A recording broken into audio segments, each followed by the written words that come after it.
अस्सलाम वालेकुम friends, welcome back to my YouTube channel daily tips with Asma. आज की इस वीडियो में हम आपको बताएंगे कश्यप नाम के बारे में दिलचस्प मालूमात। नाम है कश्यप।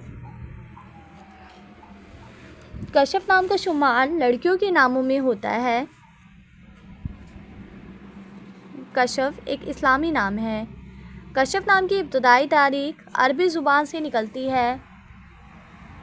कश्यप नाम की लड़कियों के लिए खुशकिस्मत नंबर 2 माना जाता है।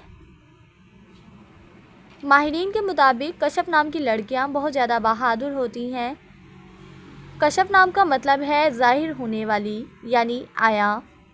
कश्यप नाम की लड़कियों के लिए खुशकिस्मत दिनों में एतवार और मंगल का दिन शामिल है। कश्यप नाम के अफराद के लिए मुवाफिक रंगों में सुर्ख और रंगनुमा रंग शामिल है।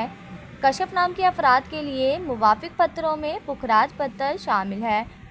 खुशकिस्मती वाली धातों में हिंसों के हिसाब से तांबा शामिल है। फ्रेंड्स, अगर आप अपने नाम का मतलब जानना चाहते हैं तो कमेंट बॉक्स में अपना नाम लिखें। इंशाल्लाह हम आपके नाम की वीडियो ज़रूर बनाएंगे। Thanks for watching. अल्लाह हाफिज़।